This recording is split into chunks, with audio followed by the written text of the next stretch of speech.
the primitive forms of artificial intelligence we already have proved very useful. AI is a golden opportunity. How do we ensure that this technology is regulated? The long arc of technological history is now in an extraordinary new phase. The AI6 podcast with Joanne Sweeney.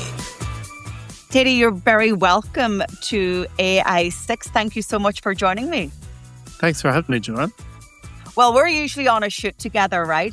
But we decided to get together online to have this conversation about how you are experimenting with artificial intelligence and video. And, you know, many people think that AI is going to take their jobs. But what's been your early impressions of how AI is helping you? I guess at the moment, really, where I'm using it in my work, Joanne, is to sort of compile. So any video shoot that you do, as you well know, and often what the client doesn't see is that there's hours of footage to go through, to process, to look at, all that stuff. And that you have to try and get that information into a 2-minute video, a 5-minute video. And what I'm using AI for the moment is that really would help. It helps me distill all that information really, really quickly. So what I find is that things like transcription services, generating highlights from videos, things like that I can start processing myself. And then what I find is sometimes too that there might be a shot that's needed for the video that either through logistics or whatever that we haven't been able to get footage of. So for example, recently I had to get a shot of the Irish flag and the European flag waving together side by side. So we weren't near anything like that. So I then had to go off and go into AI and just say, can you type this up? And it took me a couple of goes because, as you can imagine, you type that in, you have to give it a very clear direction of what the prompt to make it look it's in Ireland, that it's not just, in New York or something like that. So it's very much a case of I'm using AI in those sort of places at the moment. But I guess, anytime you open up any ad for AI, as you know yourself, Joanne, you have this promise from the creators that this AI can do everything for you, and I guess it can to a certain extent. But the thing what I find interesting is that anytime I've tried to do it is there is still an awful lot of work involved in creating those AI videos. There is a ferocious amount of, prompt engineering, fine tuning, all those kind of things. So I guess the promise of this being a really simple solution to video creation, I think there is issues around that, and people need to be aware of that, And you always get asked, and I would get asked, "Hey, we need a video," and that's the full sentence, and you're like, "Oh, yeah." So it's great to help people off a blank page and to ideate, right? Maybe storyboarding, for example. Yeah, absolutely. So I think that can really, really be very helpful. That you can get some ideas. As you said, one of the first steps with any client that you go is you have to sit down with them and go, okay, you need a video. My first question usually is, what do you need the video to do for yourself or for your business or for your organization? And I often ask that question, what for you, if you look at this video in 6 months' time, what would be a success? I suppose you need to ask that question, because quite often, people know they need video content now, but they don't know what type of video content. And as you know yourself, Joanne, you could sit down and there's probably hundreds of types of categories of video content now. And it can be very overwhelming for a lot of organizations, companies and individuals and businesses. So say, for example, like what I normally work with is to produce kind of case study films for organizations so that, they're showing the impact of their work through video content, be it through social media content, through explainer videos, through hero films, like all of, so that the people can really understand what the organization is doing, their mission, their purpose, things like that. But there's other types of video content. We're live streaming now, or we're podcasting now at the moment. I mean, podcast videos is huge now, Joanne. I mean, you've got this really successful podcast video going at the moment, and I mean, it's working for you, obviously, in terms of getting your voice out there and getting people to understand, what you do, who you are, and I think that's probably where you'd start with any client in terms of trying to figure out what it is, what type of video you need. So it's huge, like, so and it's very much about defining what type of video you need for a client. And would you agree, and it's kind of my premise, that more than ever before we need real people appearing in videos and not just stock and not just Mm. AI generated, that showing up as the human, whatever story you're telling is key. Yeah, and I think for the type of content that I'm creating is it's very much the human person is at the center of the story. And I do find what I guess in my work at the moment, I still find that the clients I'm working with, they still want to have real people in their videos. I know that I suppose where I've seen a lot of AI content go to is say more sales videos, marketing videos. So things like anytime I go to YouTube now, there's usually a YouTube ad appears in front of me. It's for the Tai Chi walking video, speaking coherent video, and it has the perfectly manicured person saying, the words. And I don't know if you can do this, John, but I can hear the AI voice underneath that, and you can kind of hear the slight buzz or something in it. It's still not perfect, but I find that puts me off because I go, okay, that's just somebody doing AI. But I find with clients now that, you know, you're right in terms of stock footage. Came up with stock footage maybe 3 or 4 years ago when people were using stock footage as well. It has a certain place, but quite often people just want to see real individuals and real people talking. And I think AI content, in terms of it being too perfect and too manicured, is a problem for engagement online. And even now, like there's been such a huge sort of wave of AI content, or AI slop, as some people are calling it.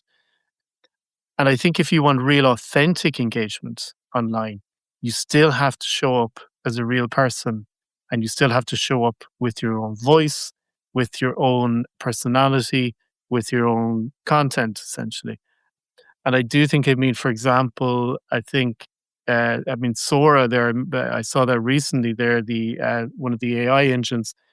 I mean, that has had to be shut down because, it wasn't getting enough engagement online. It went from like 1 million users down to 500,000.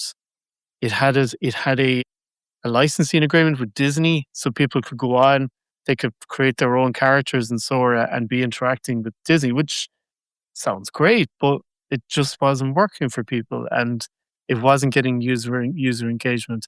And I think probably for me anyway, one of the key signs I saw was like the head of Instagram at the start of the year turning around and saying, yeah, AI videos are not getting us enough engagement with our viewers.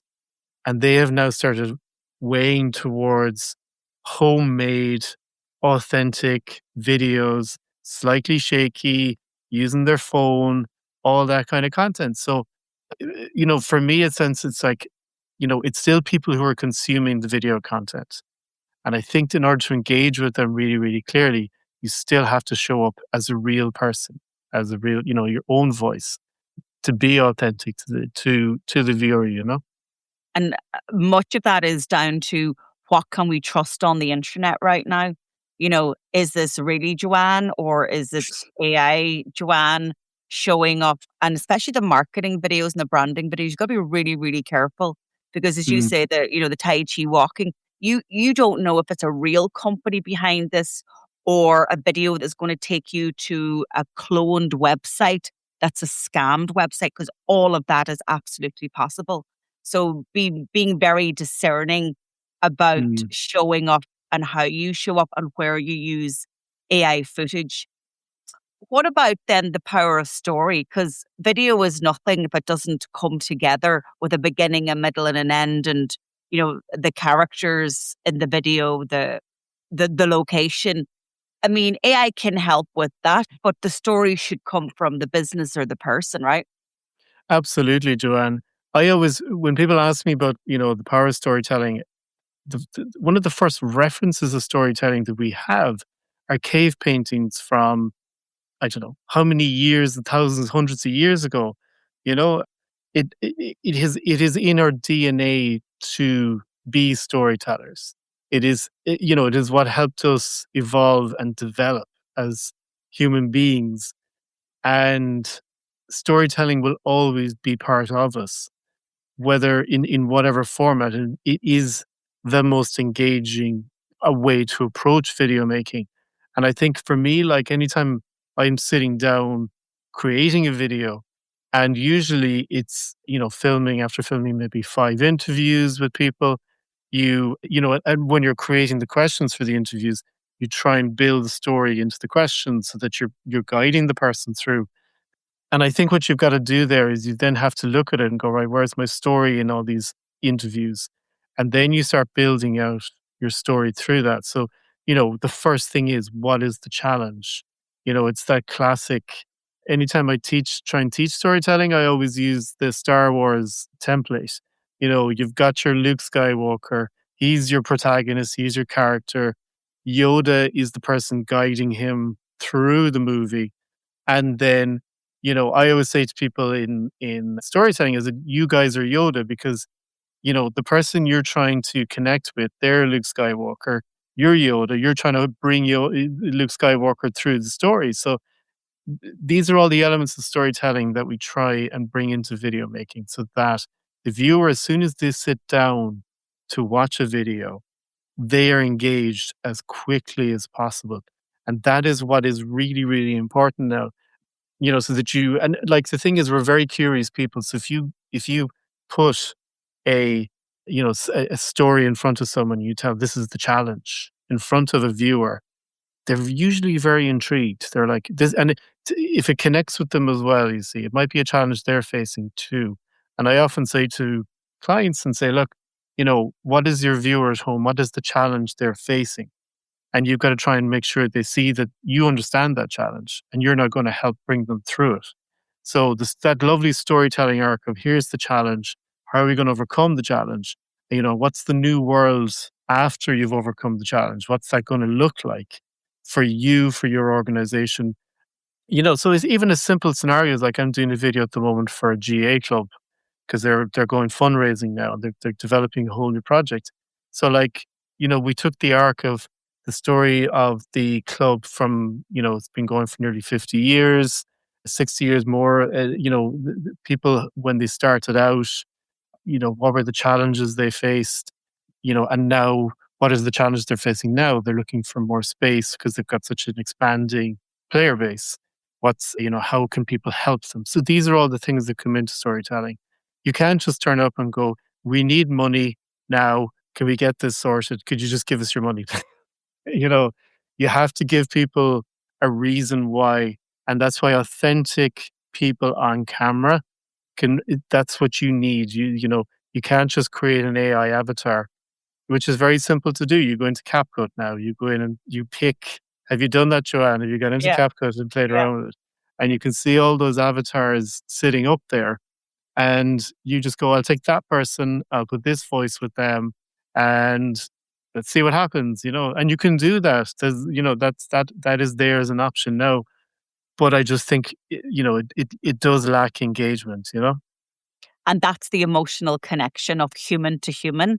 We connect at that level, and that's what story does. It's the bridge to bring two humans together. And AI can replicate our stories because it's trained on billions of stories that they've ripped off from the internet, right?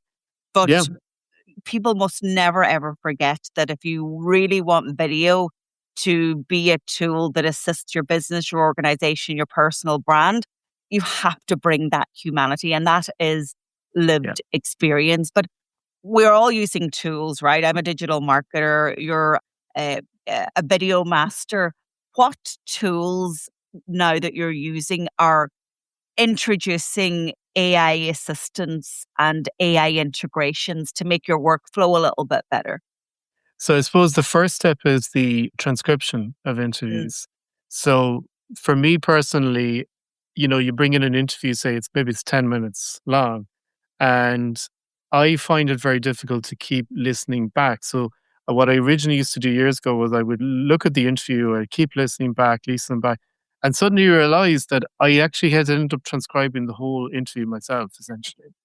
You're there trying to take notes and you're going, look at it. Because, then when you're editing the video, you're looking for that 10-second audio clip of going, I know they said something like that. Where is it here now? Let me just, I know it's here somewhere. So what I do now is I just I have it transcribed. I use at the moment Descript. I don't know if you've been playing around with Descript. Yeah. I mean, for this kind of work, Descript is absolutely crushing it all together. Like it's really, really good. So I would do it in Descript first and then get a nice transcription, a time-based timecode transcription. And then I would then take that and I'd start highlighting. I just get a highlighter and just go start looking through a few things, taking a few, okay, I really like this point, I really like this point. And then I would do that with all my interviews. And then what I would start doing is I would start forming like a first draft, say, on the timeline. So I've gone from this and this. And what's great then about having the transcription is that if I think I'm lacking something here now, I need something more from that person, I find it very easy. I find it very quick to read the script very quickly. Whereas if I had to go back and listen for the whole interview on a timeline, because you can't visually reference where they are, it's really, really short, And even say, for example, with Descripts now, you can. So as you know yourself, Joanne, any interview you've done, there's usually like maybe in a 10-minute interview, there's probably like 3 minutes in that 10 minutes of really good, dialogue. Whereas the other 10 minutes is that, am I thinking about that? Am I doing it? So there's all this kind of like, and somebody asking questions and all the stuff you don't need. And these And you scripts is spend very, time warming them up, don't you? Just to get yeah. them going.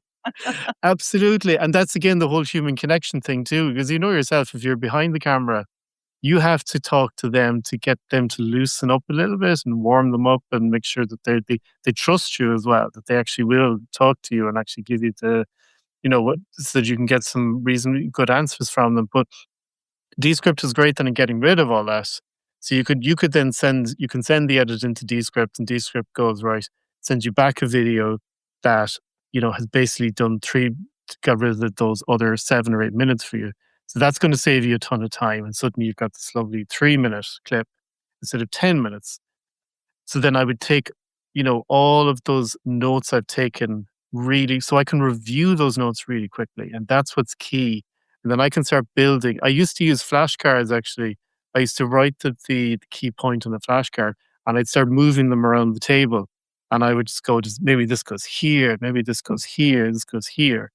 And that's really how I'd essentially start building my edit on a table with flashcards, Joanne.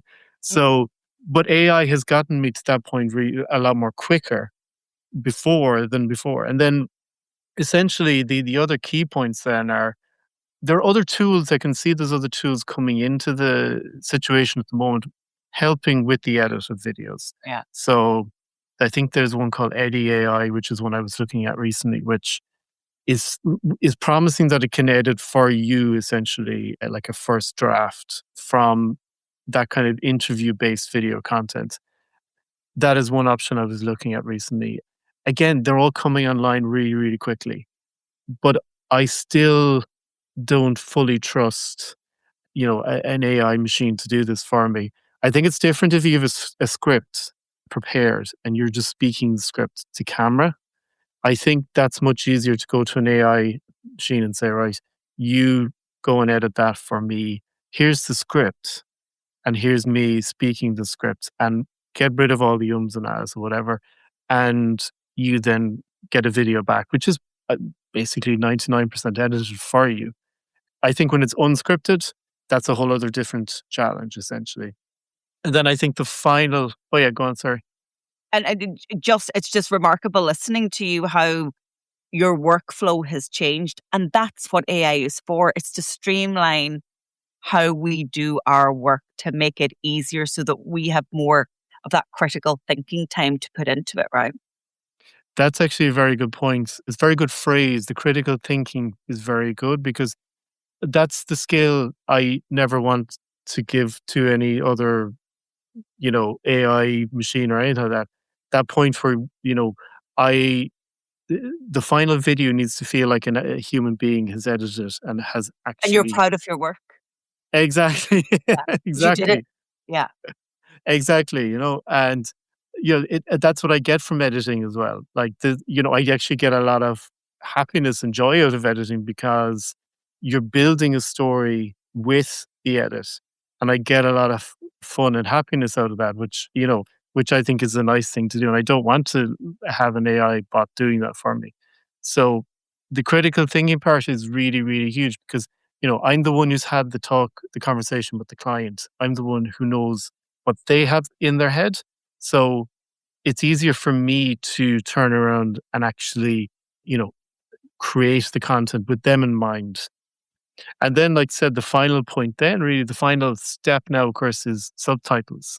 And that's where AI has been, without question, been hugely beneficial because, I mean, I remember the day again, you had to go and literally type up the transcription of the video into subtitles completely by hand, or, so you just have to listen, type it. It could take you 2 days to do Yeah. it. And it was a massive job. So it's great now. There's so many subtitle generators in video editing software now that grand you still have to go through it. But it would probably have done maybe 80% of the work, 90% of the work for you. Just as an example, there, I recently did some training. I gave a training session to a group in the Department of Education, all native Irish speakers, and they were still struggling because they had to subtitle their own videos in Irish, and they had no real support to do that for them. And then I was teaching them how to use Clipchamp, which is part of the Microsoft Office, which is a video editor software. And there was this lovely button in the top right-hand corner that said subtitles, and you could pick a language, and there it was, Irish. And there was people in the room just like, oh, shock. Thank God. Thank God. Yeah. And so we But of did course, it. And as Gaeilgeoirs, they then can use their own skills of making sure that it's completely correct. exactly. So we ran through one of the videos. I was curious because I needed to see how good was this. And they said it came through at around 90 to 95% correct. And that they then just had to go back and the editor now, they could go back in and just type in what they needed to correct very simply. But this had suddenly gone from a job that probably took them 4 or 5 hours down to something that was maybe like 30 minutes, 45 minutes tops. So yeah, and it was huge. It just freed up their time to do the other work that they were meant to be trying to do and get done in that time slot. So again, that's just probably one of the other AI tools that has really, really helped, And yeah, I mean, there's others that I don't use myself personally, but, obviously AI music generation is another one. I haven't used that now myself. I have used AI voice generation. All right. I don't, Joanne, have you've tried this a little bit as well, Yeah, haven't I'm you, trying recently? to clone my voice. The most recent iteration this week was combination of British, Australian, and South African. Definitely cannot master the Donegal lilt. No, I'm still going though. I'm using 11 Labs for that. 11 Labs, yeah. Yeah. I've been using Artlist, and they have some AI tools and that for voiceover generation.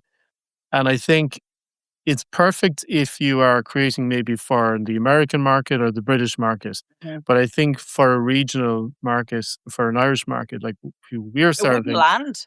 no, exactly. It just wouldn't land. And I've had mixed success with it. I mean, I used it. I used it in one video. What I was doing for a couple of trials was I would record it myself, right? And I would then put my own voiceover through the AI generator, and then I would, it'd give you these different types of characters you could have. So, like, you had the Morgan Freeman tilt, right? Or you had the who else is there? You had the Werner Herzog tilt. You could put that to your voice, So you could have a lot of fun with it, like. But essentially, the client is still putting out the videos. They need to be happy with it, and I know in one occasion they were fine. They were very happy with what came through, but I know in 2 or 3 other projects that I've done, it didn't work out, and they just like, no, sorry, we're going to go back and hire a professional. So I have a couple of professional voiceover artists I work with, and we went back to them and said, great. It's just very much a case of going, yeah, if you really, really want to make impact, it's without question having the real voice is really, really important. But there are definitely times and locations when just being able to do your own voice or clone your own voice, that kind of stuff, it can be really beneficial. It can just save you an awful lot of time. So do you agree with the statement that AI plus me is better? You know what I mean? By adding artificial intelligence into your work, there's wins in more capacity, streamlining, productivity, creativity even. AI plus me is better, yeah? Yeah, I think that's a great way of summing it up, Joanne. AI plus me is, as somebody who works at creating video content, that is where my work is going essentially, because I just think, the benefits of the AI content is really, really there. You can see it. It's just you can't throw everything into it and go, right, we're doing everything AI. That is not going to engage. I think anyway, on a long-term basis, I think trust is the word at the middle of all this, as you've mentioned already. Trust is what the viewer, the person sitting on the couch at home, who's flicking on their phone, looking at video content, they need to be able to feel that you're trustworthy. And whatever ask you're making of them in the video, so whether you're asking them to sign up to something, to join your course, to buy your product, that trust has to be respected. And I think too much AI will lose that trust of the viewer, I feel. And I just think that, the AI content will help you get the video to completion. But AI plus me is exactly a great way of summing it up. To be authentic, to be real, to be the person who they want to connect with. That's still very, very important. And your clients, you're still, again, a slave to your calendar because your clients are still booking you for those human-led and human-produced videos, right? That's it, absolutely. So, we're still getting, the clients are coming to me going, right, we need to get, vox pops, we need to get interviews, we need to get the word out about the work that we are doing, and it comes from the human voice, it comes from the people experiencing what it is they're doing. Like a lot of the organizations I work with are very purpose-driven organizations. I did a project last week, the National Women's Council of Ireland. They were trying to make sure the voices in the room were heard in their video content. And it was really, really important that those people were on camera and speaking to it. And I'm often dealing with people who've never been on camera, Joanna, as you know yourself. And I often say to people and say, look, I'm nervous. I can't go on. I can't talk about this, blah, blah, blah. And I often say to them, I put it up to them and say, okay, well, is your message what you want to say? Is it important? Do you want other people to hear that message? And no one's ever said no to me on that one. They've never held back and gone, oh, no, I don't want that at all. They always say yes. And I always say, well, it's really, really important that we try and get you on camera to talk about this so that the people you're trying to help hear that. So absolutely, it is. It's hugely important to make sure that those voices are heard and they get out there, That's a really strong example of the National Women's Council, because there's no way that AI could ever Mm. replace, those voices when they needed to be heard and such important topics. So what's ahead for you? Experimenting some more and seeing how AI can be a second assistant to you? So at the moment, Joanne, I think the last couple of months where I've really zoned in on is particularly with social media videos that need to have the first kind of 3 seconds, 4 seconds hook Hmm. into your video content. And there's a huge amount of tools now to help capture people into the content and engage them very, very quickly. To do what I call the stop the scroll, make sure the thumb stops and they get that first couple of seconds. So there's a lot of tools I'm sort of playing around with at the moment to help with that. Something like Higgsfield's AI is one that I've been playing around with a little bit. I've also subscribed to a couple of courses from some content creators who, talk about getting the viral video views and stuff. And I think that if you want to try and improve your view count in particular online now, Instagram, TikTok, YouTube, any of those kind of videos, focusing in on the first few seconds is really important. So I do think there's a lot of AI tools that can help with making that very impactful piece in the first couple of seconds so that you get the person, you get the viewer to engage with the video. And I think, and I always say to people, the viewer is selfish. They can decide very quickly whether they want to engage with this or not, whether it actually has any Hmm. relevance to them. So it's about combining that message in the first couple of seconds to make sure they understand that this video is relevant to them. And then, also to visually engage them and engage them with sound effects, engage them with any of those kind of tools. So I suppose AI is coming into that piece now as well, and I'm finding, do you know what, John? I'm finding it very interesting. Like there's a pure, there's definitely a kid inside me looking at this and going, oh, they can do this and they can do this kind of stuff. So like you can have people jumping over buildings and you can have people, I did one there. I was playing around one recently there where I jumped into a coffee cup myself and I came out of the room, blah, blah, blah.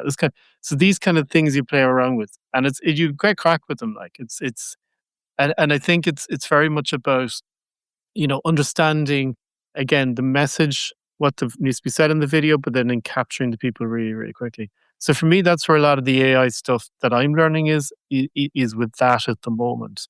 And I'm just trying to increase engagement with the videos. And it's great to hear that you have that excitement. And I think we had this conversation at one stage when we were on a shoot. And I was like, do we have the tenacity and the energy and the enthusiasm to embrace this new technological revolution when we've come from the era of tape to then typing Mm. prompts?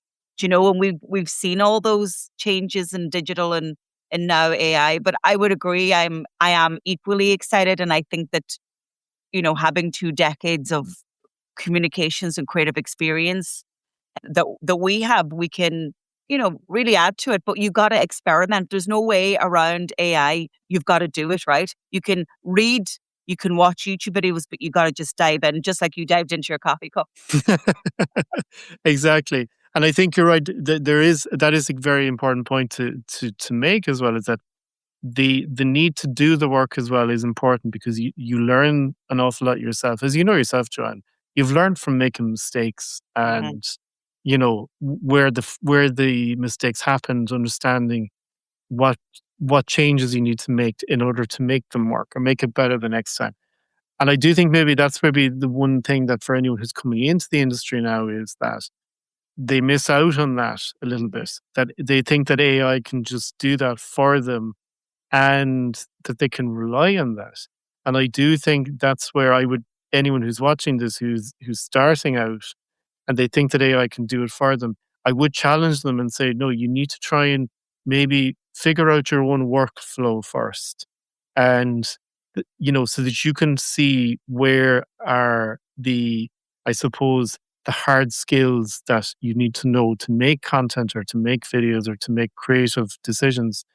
And I mean, for me personally, just making creativity as part of my work was a big step for me because, they don't teach you that in school. They don't teach you that in college. Mhm. You, you kind of go, right, It's innate, isn't it? You're like, am I creative? mm, It's kind of in you. yeah. Yeah, and you kind of think after a while and go, okay, maybe I am trying to be creative here. Okay, I better own this word then, like, because you grow up. So I think anyway, I grew up like sort of, oh, creative. I'm not creative. I don't see any of that. I don't see any of that in me at all. And then I discovered video editing and I discovered cameras, and I went, oh, okay, maybe I do like all this kind of stuff.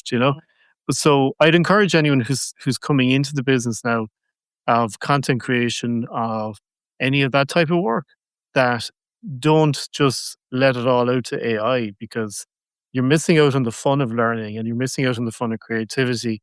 And I do think you will do much, much better work as a result of taking it on yourself and then figuring out, okay, I can let AI do some of this for me, or I can let AI do some of this for me as well.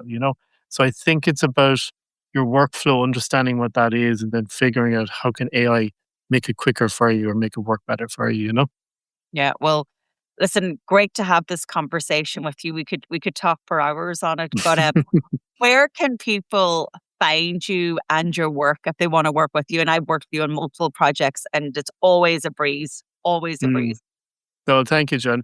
What I suppose the people can find me, we're both Galway based. So I'm based in North Galway myself. So, but generally I have clients in Dublin, I have clients all over west of Ireland. My website is thadykavanagh.com, Thady Kavanagh.com, and they can see samples of my work there. They can find me on TikTok or they can find me on LinkedIn as well. So that's where I find a lot of people I engage with people. So as well as video creation, I do training as well. So in smartphone filming and editing too, and in terms of creating your own content, because, I find a lot of clients, they want to do their own things as well. So I can very much help with that too, and yeah, that's basically it. So yeah, that'd be cool. Well, thank you so much again for joining me on AI6 and sharing your AI assisted workflows with us. I'll also link your socials and your website in the show notes. So until next time we see each other, thanks a million. Brilliant. Thanks for having me, Joanne. Okay.